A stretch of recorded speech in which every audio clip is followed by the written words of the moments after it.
Welcome back to season 3 of Titans of Food Service. I'm your host, Nick Portillo, and today we continue my journey across the entire country where I'm visiting each state and showcasing the very best in the food service industry with my Across America in 50 Weeks tour. On this week's episode, I'm going to be stopping in Arizona, where I'm thrilled to introduce my guest, Ralph Bauer, who's the CEO of The Melt. Ralph brings over 25 years of executive leadership in the fast casual and quick service restaurant industries. He steered some of the biggest names in the business. Okay, get this. He worked for a hometown favorite for him. He grew up in Louisiana, and he was the president of Popeyes. He was he's been the CEO of Payway, and he's also held top positions at Yum Brands as well as Domino's. So he has an incredible career in the food service industry. So he's known for his customer-focused leadership. He has an impressive track record of driving revenue and profitability. When he was the CEO of Payway, Ralph doubled the company's EBITDA by developing a fresh approach to growth. During his time at Popeyes, he oversaw operations for, get this, 1,700 locations, generating $1.7 billion in revenue and achieved some of the highest sales growth in the brand's history. Now, before I dive into my conversation with Ralph, so what I do every episode is I give a little background on the food service scene or industry there in that state. So in this case, it's Arizona. So now, what makes Arizona's food landscape unique is it really is a culinary haven it's known for its fusion of Southwestern and Mexican flavors and has local gems like Phoenix's Pizzeria Bianco, or Tucson's El Charro Cafe, which is one of the oldest Mexican restaurants in the U.S. Fry Bread House, known for its iconic Native American fried bread, and among others. So it's a really, really great state for the food service industry. Food is a huge cultural draw for visitors here, and Arizona's culinary scene reflects a blend of flavors and history that is truly unique to the state. In recent years, Arizona has also gained recognition for its emerging farm-to-table movement and innovative chefs who are putting local ingredients in the spotlight. Before we jump into the conversation, I wanted to give you a little background. So we're going to talk today in our conversation, me and Ralph, and he's going to share some really good insights on how he took, when he moved over to The Melt, his per unit, they were making about $700,000 in revenue per unit, and he transformed the company. And now, on average, he's doing about $3.5 million per unit, which is a massive. He quintupled the growth per unit stores. So, really impressive. He's going to dive into the details of how he did it along with his team. And without further ado, let's go ahead and welcome Ralph. All right, Ralph, welcome to the Titans of Food Service podcast. I appreciate you taking time to come visit with me and share a little bit about yourself and The Melt. Yeah, my pleasure. Glad to be here. Yeah. So tell me, how did you, let me give you a little background. I always like to start with my guests, a little background on themselves, how they got into the food business. So everybody has such a unique and interesting journey on how they got into this industry. Some people, I say a lot of people, it happened by almost accident, or they kind of fell into it. But there are some people that have familial ties, or always wanted to be in hospitality or food service or the restaurant business or something like that. That's always been their goal. But what about for you? How'd you get into this industry? Yeah, I really came into the restaurant industry from a pretty unusual standpoint. I went to Annapolis and was in the Navy. I was on a chief engineer on a destroyer, and then I was stationed in the Pentagon. And around the time I was getting ready to go back to sea from the Pentagon, I saw an ad in the newspaper, and the Domino's pizza store managers in Washington, D.C. were making more than the admiral that I was working for. And I said, huh, I wonder, maybe I ought to see if I can be an average Domino's pizza store manager. And so I went from being an admiral's aide to one of the most senior admirals in the Navy to making $4.75 an hour as a manager in training at Domino's. And my family was apoplectic. They thought that I had lost my mind. I had a 1-year-old. I had a 1-year-old at the time, but it ended up being a fantastic thing. I joined the Domino's franchise in Washington, D.C., which was a very storied franchise. I think we had 9 of the top 10 highest volume restaurants in the world at the time. And I worked my way up through the Domino's system, Started off as a manager in training and worked my way up to area manager, and then I went on to be operating partner with a large Domino's franchisee, and um, from there, I kind of went on, spent some time with Yum, and then as somebody who grew up in New Orleans, I got the opportunity to be chief operating officer and later president of Popeyes. And so Wow.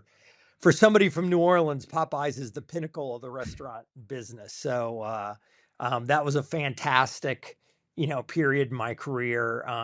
Cheryl Batchelder was who was somebody I knew from Domino's and from KFC, was CEO at Popeyes and just did a fantastic job. And we really grew that brand while we were there. And then I went on to be CEO of Payway, which is about a 200 store chain spinoff of PF Chang's, fast casual version of PF Chang's. And then today I'm 2016. I went to the Melt and became CEO of the Melt and been at Melt since 2016. Wow. What a journey you've had in the restaurant space. I mean, that's incredible. When you were going to Annapolis, did you expect to have like a career in the Navy? I went to Annapolis wanting to fly, and my Yeah. senior year, like a lot of people who go to the service academies wanting to fly, but my senior year, one of my eyes was 2025. So I ended up going to sea, and that was a fantastic experience. I wouldn't trade it for anything. But in those days, you spent about 50% of your time at sea, and there was no internet back then. So when you were gone, you were gone. And I just decided that with a new son, I wanted to look for something different than going to sea with the Navy. But I highly recommend it to anybody. It was a fantastic time in my life, and you really learn a lot as a 20-something-year-old person, on how to lead a team. And honestly, um, running a restaurant and leading a team on a ship is extraordinarily similar. You have a group of 20 or 30 people, in your division on the ship, in a restaurant, and they come from a wide variety of backgrounds, a wide variety of experiences. You have some that are super hard workers and others that are not, and you got to figure out how to bring everybody together, for a common goal. So yeah, I think that the military is definitely can do a great job in getting you ready for a career in the restaurant business. Yeah, absolutely. I've actually had other um, service men and women, veterans on this podcast who got into the restaurant business and talk about that, right? Kind of the leadership, the teamwork, working within a team as well. Like all of those types of things definitely seem to be transferable skills into what we do. And so you go from Annapolis, time in the Navy, and then you move over to Domino's. What are some of the things like when you got into Domino's, right? Kind of your first dive into the restaurant pool. What are some of the things that you learned in your time there? Yeah, so a lot of those leadership skills absolutely do translate. One of the things I learned when I was in the military is that you need to take care of your people. And if you take care of them, they'll take care of you. And the same thing goes in the restaurant business. I think sometimes, we're perceived as having, maybe Gordon Ramsay type leadership in restaurants. And honestly, in restaurants, just like in the military, really the best leaders and the most successful leaders are the ones who can build and align a team, and that means treating everybody with courtesy and respect, no matter where they come from. um you know I can remember early on in my restaurant career people saying, boy, the restaurant business must be way harder for you. People don't have to do what you tell them to do in the restaurant business. And quite honestly, it's not any different in the military. If you don't treat your people right and you don't talk to them the right way, you're not gonna get the same kind of results as people who do. Yeah, that makes sense.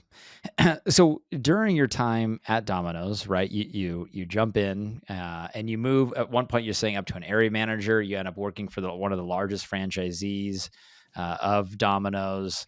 How are you able to move up within that organization? To kind of continue your career path upward. Yeah, so I think that the number one most important attribute really in any business, it's true in the military, it's true in the restaurant business, but really it's true everywhere. And the number one attribute I look for people when I'm doing interviews is what they call in the military commitment to excellence, Hmm. and what can be easier explained as just always giving your best effort and being compelled to always give it your best shot, even when things are going tough. And I think that you look at people that are successful in the restaurant business, those are the ones who really have the passion for getting up and every day just being the best version of themselves that they can be. And I find um, a lot of times sports people learn that in sports growing up, and that Mm. you do every little thing that you can do to be great, and the same goes for the restaurant business. I often find people with a sports background get that you have to do lots of little things right every single day to be great.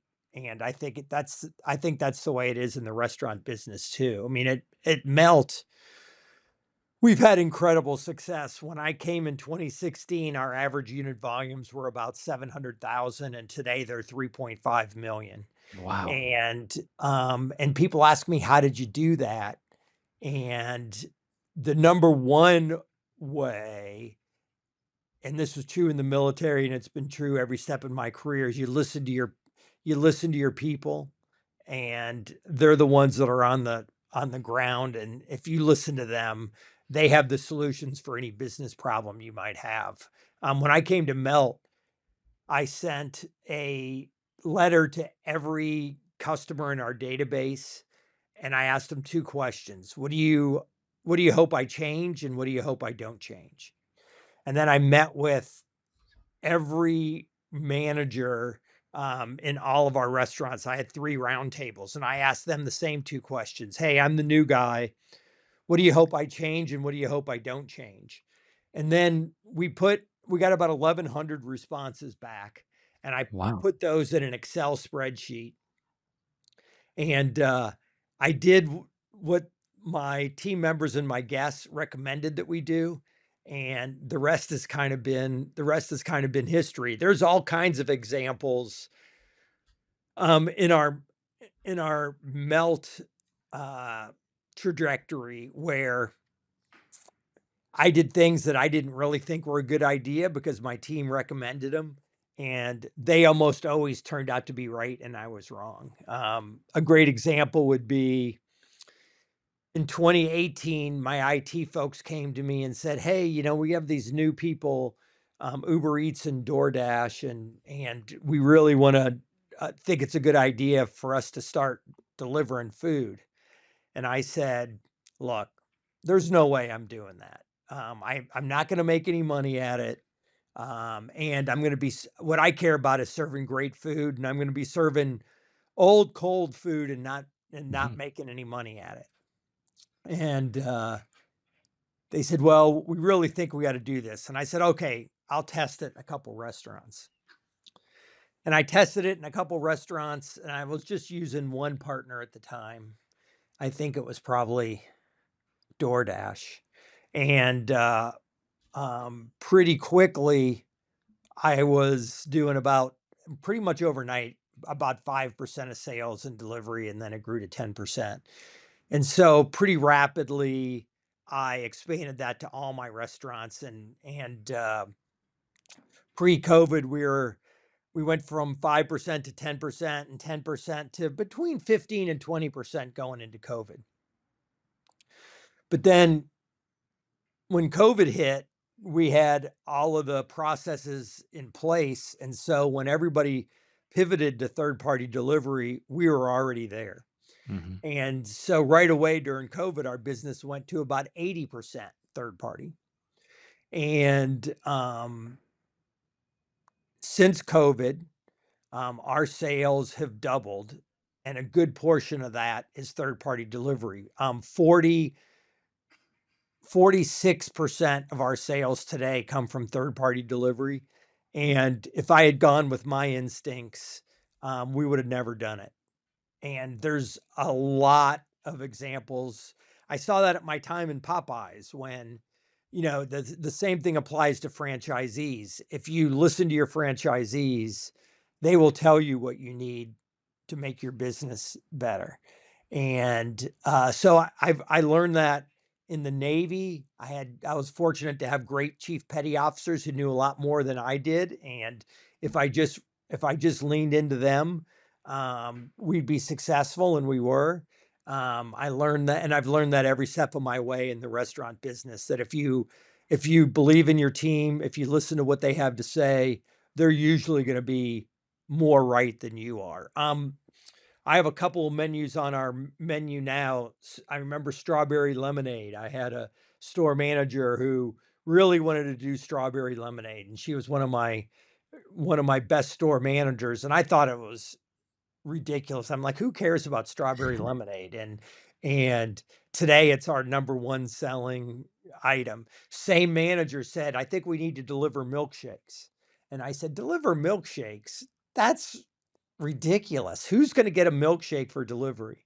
And, we deliver milkshakes with about 20% of our orders today. It's one of the biggest items that we sell. So, um, I haven't really gotten any smarter in my career in the restaurant business. I just have listened to the people around me, and I'm obsessive about listening to guest feedback also, and that really makes a difference. That's incredible. I mean, to that's incredible. I mean, what a great nugget that you just gave right there. What do you hope to change, and what do you hope not to change? Asking your own team that, and the different to go from $700,000 in what top line revenue up to 3.5 million per unit is incredible. That's a massive increase, and then to do an organizational assessment, or a survey, if you will, of Yeah. and getting, and I'm sure you had it sounds like you had tons of different responses, and maybe some themes across different ones that popped up, but then also having trust in the right people. You mentioned the one team member with the pink lemonade, and then the milkshakes, and then the one team member with getting into third party delivery, which, yeah, you were pretty ahead of the curve, especially. Yeah, I know COVID really exploded that and really got people into that game, but having that infrastructure in place was truly, I mean, I think you look back and probably like, man, that person had very good foresight uh, into the future and into your business at that time as well. So that's really impressive. It's kind of funny. Um, going into so on March 14th of 2020, we celebrated 100 consecutive weeks of positive comp sales. And then 2 days later, on either the 16th or the 18th, they declared a shelter in place in San Francisco, and we went from double digit positive to negative 80% overnight. And so that that brings up another saying that I'd like to talk about, is that when Yeah. things are good, they're never as good as they seem. And so overnight, we went from 100, really 2 days after our celebration of 100 consecutive positive weeks, we were negative 80. But I made the decision early on. I said, I'm sure this shelter in place thing is not going to last longer than 2 or 3 weeks. There's no way it's going to be, we'll be out of shelter in place, worst case scenario, by the end of April. And so I told all my team members, look, I'm going to pay you whether you come to work or not, because when this is over, I want to make sure that you're there. And Hmm. so I even though our sales were negative 80, I was still paying people even if they were afraid to come to work. Well, then I was at my office, and we have a store on the ground floor right on Market Street in San Francisco, and I was looking over the railing, And I saw all these people, all these team members down there, but really no guests. The only guests in line were first responders from a local hospital. And I yelled down to the folks on the front counter, I said, don't charge them for their lunch. And I started to think about it. And I had all these people working and they weren't really doing anything. And I wanted them to feel like they were making a difference. So, pretty much within about 24 hours, I made the decision, let's give free meals to first responders in all of our restaurants. And that'll make our Mm. people feel like they're doing something meaningful. And that went viral pretty much overnight. And at my Stanford restaurants where I have hospitals within walking distance, um, I had people lined up for a block from opening until close every day. I was doing about $14,000 a day, and 13 of it was free. And so, and right about the time we were we were a very small company at the time. We had 7 or 8 restaurants, giving all our food away for free. And then it was started to look like, oh no, maybe this shelter in place is going to last longer than 3 weeks. This might actually go 8 weeks. This how am I going to give away all this free food for 8 weeks? And about that time, all of a sudden our sales started to pick up. And in April, we went from being down 80 the last couple of weeks in March to by the end of April, we were maybe only down 50 and then maybe 25. And by June or by May, we were back to our pre-COVID numbers. And and then June was a record period. And then July, we were positive 20. And then in August, we were positive 40. And so I had a restaurant in La Jolla which had opened in 2018. And since it had opened in 2018, from 2018 to 2020, it did 20,000 a week, plus or minus $1,000 every single week. And then, but they also had hospitals close by, Mhm. and things started to get a little out of hand at that restaurant. But an amazing thing happened. By July in that restaurant, I was having record weeks. I went from doing 20,000 record to I was doing 30,000 every week in July. And then in August, all of a sudden I did 40. And by the end of August, I was doing 50. And I was doing 20,000 a week before COVID started. And then I remember my manager there said, my goal is to do 60. And I kind of thought, my highest volume stores were doing that at the time. And I said, I had a smile on my face and I said, yeah, that would be great. Wouldn't it be great to do 60? And in September, we did 60 a week. In October, we did 70 a week. Oh my And gosh. by the end of the week, we were doing 80 or 90,000 a week. So this is a store pre-COVID in March of 20 was doing 20,000 a week. And by December of 20 was doing 80,000 a week. And today it does 80 to $90,000 a week. So when COVID came, see, the other lesson that you learn there is that so I mentioned when things are good, they're never as good as they seem. Yep. But when things are bad, they're never as bad as they seem either. Because Mhm. we went from negative 80 to negative 50 to negative 20 to positive to record weeks. And then in 21, we were up 54 in comp sales for the year in 21 over 20, which had been a record year. Then we've been double digit positive every year since then. And the thing is, the other lesson to learn there is really I'm not very smart. I was sure that that COVID thing would only last, 3 to 5 weeks. Worst case scenario, 8 weeks. And it ended up lasting for over a year. And sometimes if you make decisions I made a snap decision on paying team members, whether they came to work or not, and giving first responders free meals, and it ended up changing the trajectory of our brand. And so we had some pretty good success pre-COVID, but then during COVID, our sales doubled. And since COVID, they've doubled again. So today we do, quadruple the average unit volumes that we were doing, going into COVID. But it was all because, I listened to my team. I had, if I hadn't listened to my team and had those, that third party delivery processes in place. And the other thing is that what's super important is you got to be just like in the military, you got to be fanatical about operations. You need to have flawless execution. And the military lives are on the line. But in the restaurant business, if you can be fanatical about operations, and especially in the restaurant business, then you're going to be successful. I have some other very complicated point of views that are like, if you want to be a great restaurant company, you need to run great restaurants. That seems pretty obvious, but sometimes people don't get it. And you got to be that when people ask me today, you know, what did you do to, quintuple your average unit? And I go, well, we really focus on making really great food and giving really great service, and we're fanatical about it. And in the restaurant business, I really do think that that's all there is to it. If you're going to be a great restaurant company, you need to have great food.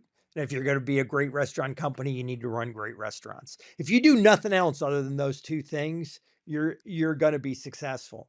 But that's not very sexy, right? Is Mhm. that people go, wait, everybody tries to have great food and everybody tries to run great restaurants, but you just have to have uncompromising high standards around those things.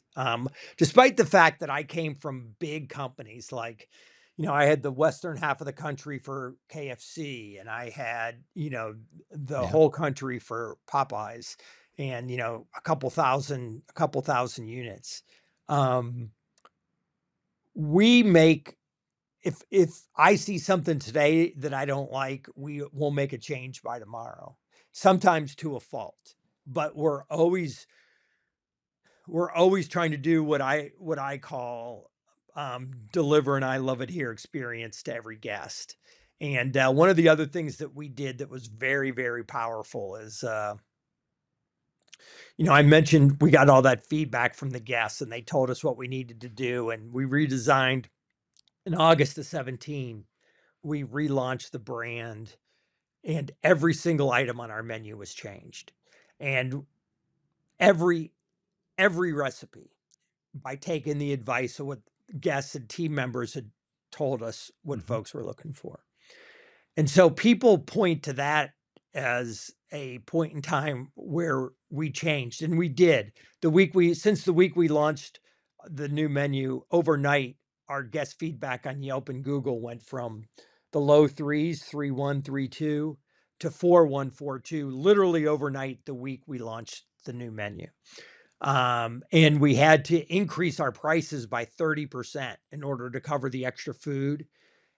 And so here we are, not making money, um, struggling really to survive.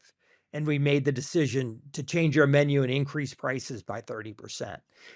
And that was that was a point in time where things really changed for us as well, because actually after we increased prices by 30% and improved our food quality, we reduced our price complaints by 90%. So overnight, we divided price complaints down to 10%, even though the food was 30% more expensive because the guest was so happy with what they were getting. But the other thing we launched at the same time as improvement in food was the idea of delivering an I love it here experience. And where that came from is a guest. A guest wrote a review at our highest volume restaurant in Stanford and said, they started off with the review and it said, I love it here. And they talked about why they loved it there. And I Mm. said to my team, what would happen if every single guest who visited our restaurant when they left, would say, I love it here? And within a week, we had torn up every mission and vision statement in the company. And we became obsessed with delivering an I love it here experience. And our number one goal is to deliver an I love it here experience to every guest. And that means food is so good that when the guest walks out the door, they say, I love it here, and an experience so good. So in most of my restaurants today, I encourage my team members to get out into the lobbies and give warm up cookies in the oven and give free cookies in the lobby. And that's something that you wouldn't get at any other restaurant. But in our restaurants, we try to be obsessive about delivering that I love it here experience. And I don't tell people how to do that. I ask, in your mind, when you take your family to dinner, what does an I love it here experience look like to you? What does it take for you to say I love it here? And then that's all I ask, is that they do their best to deliver what they think is an I love it here experience. And you can ask any team member at any time what our number one goal is, and everyone will say deliver an I love it here experience to every guest. And that's super powerful. I learned this in the Navy, and I've learned it at every place in my restaurant career. If everybody on the team is aligned with what you're trying to do, if they're all driving towards a common vision, which for us is deliver that I love it here experience, that's incredibly powerful. I worked for some really big brands that had the most beautiful vision, mission, and culture statements you've ever seen in your life. But the folks in the restaurants had no idea what those were. What I'm really proud of is at the Melt, everybody knows that we're trying to deliver an I love it here experience. And that's even more important than the fantastic food. And Yeah. so you got to have a line in your team around a common goal is extraordinarily important, whether it's the military, whether it's Domino's, Popeyes, Payway, or the Melt. Incredible story. I mean, I feel like you could have like professional case studies about what you and your team and have been able to accomplish. I mean, to go from, you mentioned that one unit doing 20,000 a week up to 80, $90,000 a week. I mean, that's a massive transformation, especially in how fast you did it, or taking the risk that you took to redo the menu, to give away free cookies, to feed first responders and take on the debt and the cost that it took to be able to do that. I mean, just kudos to you and what you and your team have been able to build. That's truly impressive. What about looking into the future? What are some things? Also, I love what you said too about trying to build I love it here experience. I think a lot of times, like when I talk to like my wife, right, when we go out to dinner, or we go out to lunch or whatever, there are certain places that we go to um, more frequently than others. And I tell her, like, what makes this place unique to us is like it feels like it's our restaurant, and we do love coming here. We take like ownership in it. We don't make any money. If anything, we're just giving them money to buy their food. But because they've curated such an experience that speaks to us as a patron, we continue to come back. I think too, going above and beyond, we had a not so good experience recently at a restaurant, and the conversation, she's like, should we write a review on Yelp? I said, no, you don't write a review on Yelp, especially being in the industry. I'm not ever going to do that. But I said one thing that's a killer for restaurants is a lot of times people, when they have a poor experience, they don't tell anybody about it. They just don't come back. So creating an experience that's above and beyond that, where they want to come back, they want to tell their friends, it really does. I mean, you are proof of it in what you've just said over the last, 30 minutes. Yeah, But what about, yeah, go ahead. I think what's interesting is that when you look at I'm my first big job at Yum was I was in charge of consumer metrics at KFC. And so I kind of have um, a, a background in consumer metrics, and I'm really pretty OCD about reading guest feedback. I get every Yelp, Google review within a minute. And I read every single one every day. I have a call every morning at 9 a.m. with my district managers, and we review our guest feedback from the previous day. But you really got to be obsessed with that feedback, make corrections when you need to, but make sure that you celebrate those successes with your teams as well. A lot of times in the restaurant business, we get excited about comp sales and profits. And but um, I focus on sales and profits one day a period when the P&Ls come out. Mhm. I look at sales and profits. That's what you did. That's history. That's what you did yesterday. The best predictor of what you're going to do tomorrow is guest feedback. So, all of our bonus, the majority of our bonus is based around guest feedback because I think that that's the best predictor. A lot of times I'll have folks say to me, "Hey, my sales are great. Why are we talking about, speed of service and guest feedback?" I said, "Look, I'm happy that your sales and profits are great. We're in business to make a profit, and that's great. But the best predictor of what you're going to do tomorrow is your guest feedback today." Mhm. And so, um, the best my best general managers are the ones that are the most obsessive about trying to think of new and innovative ways to deliver an I love it here experience. I give every single team member up to $100 to deliver an I love it here experience to any guest. So, and when I first did that, my managers were in a state of panic. What, they can spend $100 without even talking to us? I said, yes. Any team member has up to $100 to spend to make any guest happy. And we've had some really cool stories. Like we've we've forgotten menu items and we put menu items, in a new, like we'll put a milkshake in an Uber and send it out by itself. And do you make any money on that? No, you're sending a $6 milkshake on a $25 Uber. But those are the kind of things where if if all people care about is delivering I love it here, and they're not looking and trying to figure out profitability in the bottom line, the profitability will come if you deliver that I love it here experience.